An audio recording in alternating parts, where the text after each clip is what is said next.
Assalamu alaikum wa barakatuh. My name is Naseem Abdur Rahman. I'm Australian born, Australian origin with European parents. Alhamdulillah, I got married about 1 month after I became a Muslim. I'm married to a, mashallah, very good practicing Lebanese girl. Basically, it's a long beginning from the time when I had a Christian upbringing, basically, but not practicing. My parents would consider themselves Christian, but we used to go to church once a year for Christmas for about half an hour, and that's it. And then by the time I was about 10 years old, we never went at all. So I never really, I didn't consider myself to be a Christian, but as in for being a person from when I was what I consider a young age, probably about 14 or 15, I started to seek answers for things. I've always been a very, what I consider a spiritual person, seeking, always realising from about that time, 15, 16, that there is something more to this life, there is a point to this life. And subhanAllah, I used to read books on everything. I had a thirst for knowledge for when it came to religions and spirituality. I'd read books on Hinduism, Buddhism, read the Bhagavad Gita, read all sorts of books, very seeking, and in all that time I'd never ever come across Islam. I'd never met a Muslim. The first time I had any contact with Islam was there was a brother who I met, a friend of mine, who was a Muslim. He wasn't a practicing Muslim at the time. He was a Muslim by name. He was born a Muslim. He didn't fast. He didn't pray. He didn't do anything like that. But he still used to talk to people about Islam. I'm a Muslim and this and that. So that was the first time I'd had any contact with Islam. And from when I heard him talk about the few basic things, I started to want to look into it. And I started to want to learn about Islam. So it was a long period, over about probably a year. I started to look into Islam and started to read about Islam and, basically reading, and from the early outset, as soon as I started reading about it, my heart was attracted to Islam immensely. Like I was sort of very wanting to become a Muslim and wanting to learn more about it, but there were so many misconceptions in my head about the religion that I had, which hadn't been clarified, because again, I didn't know any practicing Muslim. And then one time I went into a shop actually, and there was an Australian brother working in, same again, I didn't know he was a Muslim. These other brothers came in, he said Salaam Alaikum to them. I assumed he was a Muslim, so I said Salaam Alaikum back to him. And again, he asked me if I was a Muslim. I said no, and he said, well, you have to come to, there was a markaz, this is in Melbourne, because I'm from Perth originally, but I've been in Melbourne for the last 2 years now. And he invited me to come to this markaz and listen to a lecture, and same thing, I was afraid. I didn't want to go. I was like, no, I can't. I was sort of, Shaitan was holding me back, keeping me there. And then he didn't give me a chance. He said, brother, I'm going to come around and pick you up at 8 o'clock. He knew where I lived. He goes, I'm going to pick you up. I'm not going to give you a chance. I'll see you at 8 o'clock. And he came at 8 o'clock, knocked on my door, and so I couldn't really say no then. So went to this markaz, this little centre, and for the first time in my life met some practicing Muslims. Found about the brotherhood that Muslims have, and basically prayed my first salah, Maghrib time. Basically, all my doubts left. I didn't have a hesitation, and I said my shahada and became a Muslim. So I was never a bad person to anyone else before I became a Muslim.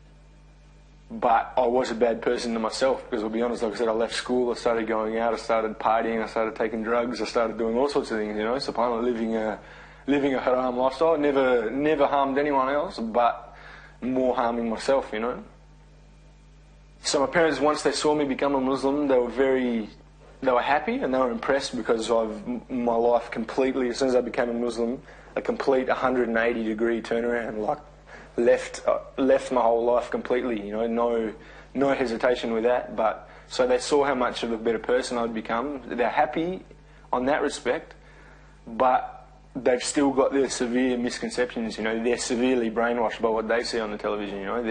So anytime I start to talk about Islam, because they say something to me like, this is this and this happens, the Muslims do this here and the Muslims do that there, and when I try and clarify something to them, well, this is not the case. Or, I'm sort of slightly giving them dawah, trying to, but not pushing it on them, but just talking about Islam. As soon as I talk about Islam, they go, nah, that's, it's good that you're a Muslim, but don't try and convert me. I don't want to know about it, They're basically trying to say that it's for you and it's your path, and that's it. You don't need to talk to people about it. It's just for your own way, sort of thing, you know. So, alhamdulillah, they're still accepting me. I respected them before, but even more now, you know, as I realise the importance of it. It's very much more, you know, sort of the next thing to worshipping Allah subhanahu wa ta'ala is being good to your parents. So, you know, alhamdulillah, it is. The relationship has improved, you know, definitely. I've got two brothers. One of my brothers is a bit more accepting than the other one. He's interested. Again, they're both they don't really want to... One of them, he likes when I talk about it, you know, but he's still got his own opinions, but he's a lot more open-minded. My other brother, however, is very, very closed-minded about it, you know. He's got trouble dealing with the fact that I, as an Australian, have become a Muslim. He doesn't, you know, he's like, you know, he says, I can't believe you, you know, how can, you know, he's still very, almost bitter towards it, you know, and that's a lot of because of what he's been conditioned to see on the television, but also he's done a bit of travelling in Egypt and some other countries. And as far as he was concerned, you know, he said, oh, you know, I saw things there, people doing this and that and rah, you know, and he really has got a very bad opinion of Muslims in general, and from these things that he saw these people doing, you know. And I've tried to explain to him that they may call themselves Muslims, but it doesn't. You got to distinguish Islam from the actions of these people, you know. And but him, unfortunately, he's still very closed-minded. Not very accepting. For example, when I came back to Melbourne here, he's a concreter. He builds concrete slabs for houses. And I've worked with him before I became a Muslim, and now that I've come back to Perth, he said, come and work with me, you know. And I said, yeah, no worries, I'll come to work. I said, but at lunchtime, I have to pray my prayer, I have to pray Salah, you know, at lunchtime. And he's like, oh, okay, you know, you can do that. But then I say to him, but on Fridays, I have to go to Jummah. I don't care what you say, I have to leave for an hour or an hour and a half on Fridays, and I'll come back to work. And he wouldn't ever bar it. He said, no. He goes, you know, like he just basically said, you know, you can't go. But in reply, I just said, well, look, you know, I'm sorry, I'd like to work with you, but unless I can go to Jummah, I can't work with you, you know. And again, his bitterness, he sits there and he says to me, he goes, you know, I don't understand why you have to go to Jummah, you know. This is an Australian country, it's not a Muslim country. Why, you know, you have to have a balance, and you have to, you know, if you're living here, you know, it's not like another country where you can go to Jummah. And I said, well, look, that may be, so I'm living in Australia, but I have to, it's compulsory for me to go to Jummah, so there's no exceptions on that. So, alhamdulillah, they're both, one of them is very closed-minded, the other one is a bit more open, but the same. Alhamdulillah, they still treat me the same. They don't treat me any different, which is, you know.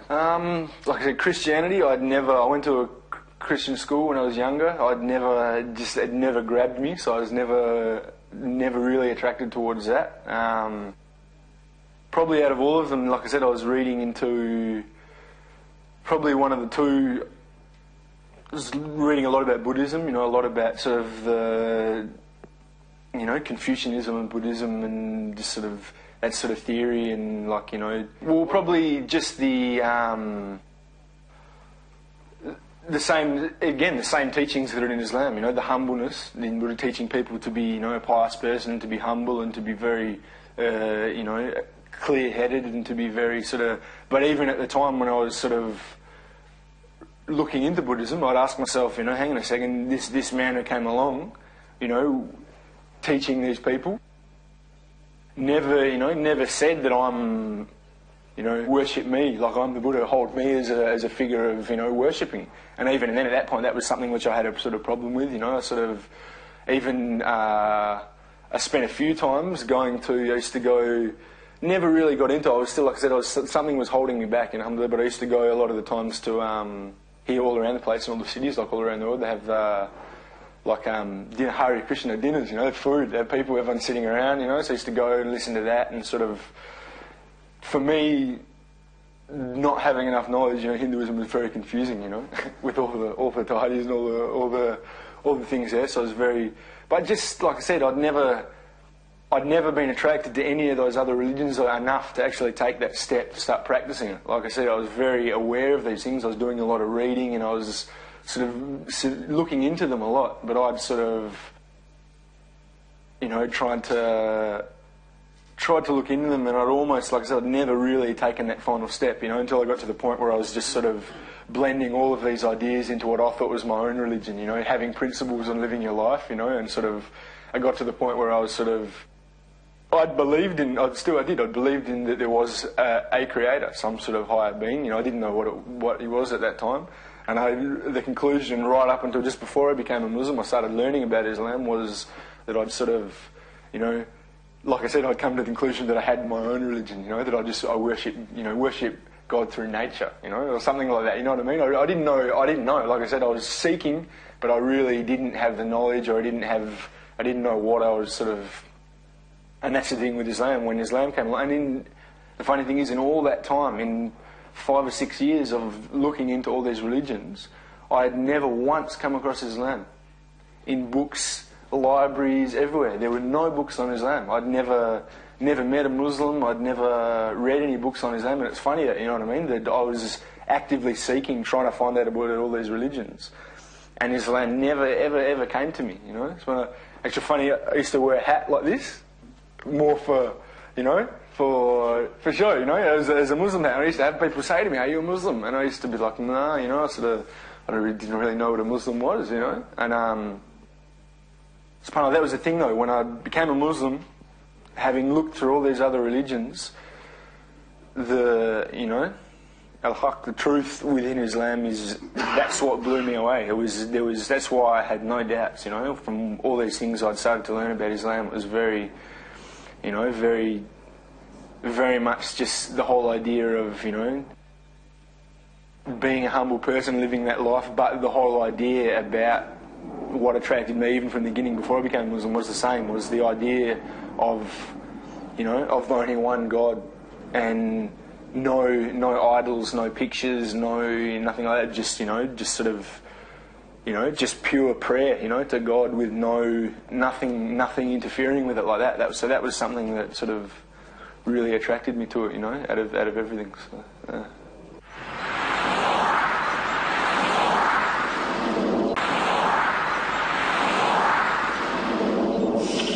For me, alhamdulillah, when I first became a Muslim, I was and I started to find out. I didn't realise that there was these differences, when I was looking into Islam. But when I finally became a Muslim, and I sort of realised that there are all these different groups, and I was it was for a little while disheartening for me. I was like, man, subhanAllah, what is this? I thought a Muslim was a Muslim. There's no, all these different groups. But and again, now being a person, I don't like to give labels to people. I've come to, when I first became Muslim, I sort of, the brothers who I became Muslims with were from, the Ahl Sunnah wal Jama'ah, which now, to me now, my understanding now that I've learned, really all Muslims should be this label, right? And so when I first became a Muslim, I was walking around saying, I'm a Salafi, rah, rah, rah, and I got right into that, because that was just how I was sort of conditioned to, from going to this one markaz. And so now, alhamdulillah, I've started to, really in the last few months, only really as well, I've started to realise that, okay, there are different schools of thought, and some of the opinions I don't agree, well, not even opinions, but the ways they conduct dawah, some people, and the way they do things, I don't agree. But I do agree that there shouldn't be any such title as any of these, Hanafi, Salafi, same thing. All, so basically, like I've heard you say before, the same thing, is that I consider myself a Muslim who follows the Quran and the Sunnah, but also, without giving myself the label of a Salafi, I do try to understand, though, the religion of Islam as the Sahaba understood it, because that's Islam in its most pure form. So, but definitely, I've really made an effort to get away from that, and even when my fellow brothers now say to me, I've got another brother who's become a Muslim very recently, 6 months ago, and he's the same, same people, alhamdulillah, but he's still very stuck in that. He's like, oh, I don't want to go to that mosque there because they're not Salafis, And I say to him, man, like, what's going on here? Well, if I have to, like I said, following away the Salaf, because for me, it's the proper Islam. Because it is, like you said, people that follow the Quran and the Sunnah, as far as what I've learnt and my knowledge, they are on the most correct path. Not to say that everyone else is not, but being a person who's doing that, I try not to label people, or also not to steer clear. Like in Melbourne, for example, there are unfortunately some brothers who are within this sort of, group of, they call themselves Salafis, who, like I said, they won't go to any other mosque. They just go to their markaz because they think that everyone else is completely wrong and they don't want to know other people, And subhanAllah, unfortunately, even amongst these brothers, there's two different markazes, and they're like, you shouldn't go to that markaz, and the fitna is unbelievable, So I've made a big effort to try and steer clear of that, but that understanding for me, is the most correct one. So subhanAllah, just reading a lot of basic books. There's one book I read before I became a Muslim. It's quite a common book. I don't know if it's called the Brief Illustrated Guide to Understanding Islam. It's a very colourful book, colourful cover. For me, that was one of the first books I read, which really sort of caught me, Okay, again, with the science stuff in it and things like that, and just, that was one of the ones for me that is very, very much attracted me to it. And again, like now, I recommend that for other people. I've sort of tried to give that to other people, to give to non-Muslims, because for me it was something that worked, And just videos from all sorts of people, More, subhanAllah, I actually didn't really watch any videos until after I first became a Muslim, I didn't really, in that time I was looking up to it, it was more just reading things here and there. And again, I was trying to read as much as I could, but I didn't really have access to the knowledge. So any books I could get from a library about Islam, which unfortunately most of the books on Islam in public libraries are written by non-Muslims, unfortunately. So it's, reading a little bit, Ahmed Didat, reading a little bit about him, subhanAllah, is very good, mashallah, and no, it impressed me, it was good. I just sort of liked the idea of that. It was actually, I can't remember, it was just more like a little pamphlet. It was to do with the Arab-Israeli conflict. I can't remember what the book is, just a little, so, like I said, my knowledge up until when I became a Muslim was quite limited in the fact that I only had these few sort of resources to look into. But the main thing for me, like I said, was when I finally, that day that I distinguished Islam from the people who practice it as a difference. And when I met these brothers from this markaz who were, mashallah, very good practicing Muslims, and, that just, sort of overwhelmed me. And like I said, I sort of became a Muslim from that night on, and I haven't looked back since, and haven't had any hesitations in my old life totally cutting off. All my old friends that go out and take drugs and listen to music, I don't want to know them anymore, to be honest. I cut that off, and for me, music was the hardest thing to stop, because I was very much into it. It took me about a month after becoming a Muslim. I was wrestling with the idea of, why can't we listen to music? Because surely it can't. There's no reason why we can't. But then as I learned more, I started to realise that like it says, that it does. It takes your heart away from Islam. It takes your heart away from the Quran and deceives people. So I didn't have a problem with giving up all my old lifestyle, everything. That was no problem. But music, same thing. Just basically that. I had quite a simple life. I worked full time, but that was my life, was music and hanging out with my friends and going out listening to music and taking drugs. That was my life for years. Well, for 5 years, that's all I did. And like I said, there was nothing more beyond that. It was just my life day to day, just existing with no purpose. Even though I was seeking for a purpose, I didn't really know what sort of, So basically, just those aspects, and just sort of. Basically, that whole sort of group of people and that scene, I was immersed in that. It was all. But now I've got, like I said, no hesitation. I've sort of left all that behind me completely, and so to speak, jumped in the deep end when I became a Muslim and haven't looked back. To the non-Muslims, just trying to find the knowledge. If you have any doubts about Islam, trying to really ask yourself the question exactly what do you know about Islam? Not what you've heard about Islam, not what you read about Islam. What do you really know about Islam? And just to try and, just to have an open mind, but to try and seek the knowledge, and try and really, really ask yourself hardly, and sort of really just basically, knowledge. Try and seek the knowledge and try and get the answers. Because for me, it was the same. Like I said, I had all these misconceptions. I was attracted to Islam. My heart was there, but I had all these misconceptions about what I saw on the television and all things like this. But once I realised that they weren't true, and they're completely not true, all my doubts faded away. So, and for the Muslims, subhanAllah, I don't know, just inshallah, inshallah Allah unites us, and gives us strength because it's a sad thing. Like I said, when I first became a Muslim, it was quite off-putting, the fitna between the Muslims, between the brothers, and so, I don't know, just, for the Muslims to come together, but also for the Muslims to practice their Islam and to be the example for other people, because for me that was the same. All that time looking into Islam, I'd met Muslims, but no practicing Muslims. And the first time I met some practicing Muslims, that was when, I accepted it. So for us to call other people to Islam, we have to be practicing our religion properly, you know what I mean? So basically, the advice to Muslims is just to take it seriously and, sort of... I'm glad, alhamdulillah, that Allah has opened my heart up and made me a practicing Muslim now, because that's the same. I know a lot of people now from Melbourne at the same thing.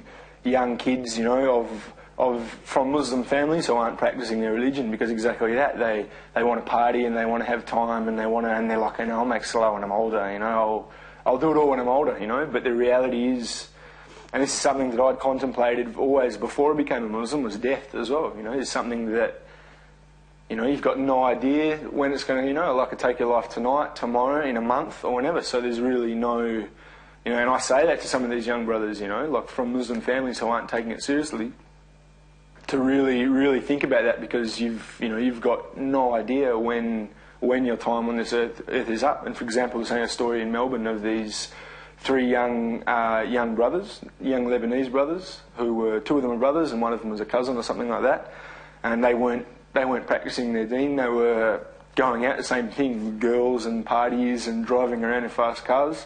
And I didn't know them before this happened, but afterwards I met the one brother. One night coming home from the city, coming back from a night of haram in the city, they were driving back home, and their car, driving their big V8 car, powerful car, they lost control of the car, crashed into a light pole, and the 2 brothers died. They were only 18, 19, and one of them was 20, 18 and 19, 3 very young brothers. And that, again, was for me, this was when I first became a Muslim too. This was, even though I didn't know the brothers, it was just sort of, shocking for me. It really made me think. I was like, wow, this is really, you have to take it seriously, because you don't know how much time you've got. And alhamdulillah, the one brother who survived was in a coma for 4 weeks. And now when he came out of it, and alhamdulillah, he's fine now, he's got no major problems, he's come back to his deen and he's starting to practice his own properly, because he realises, and I spoke to him and the brother told me exactly that he had always assumed that I'm just going to take Islam seriously when I'm older. But that experience for him made him, really think about it. So, but I'm just glad, alhamdulillah, that I'm young and I've got a chance to take it seriously, So I'm thankful that anyway, although, it would have been, Allahu Alim, if I had been born into a Muslim family who was a practicing family, that would have been just as good, because I would have been brought up with Islam all my life. But really, if I had to look at it, if I had the choice of, well, not the choice, but I'm thankful that, like I said, that I was living that life of haram, but it is, alhamdulillah, inshallah, it's all been forgiven. So I'm very, very thankful of that.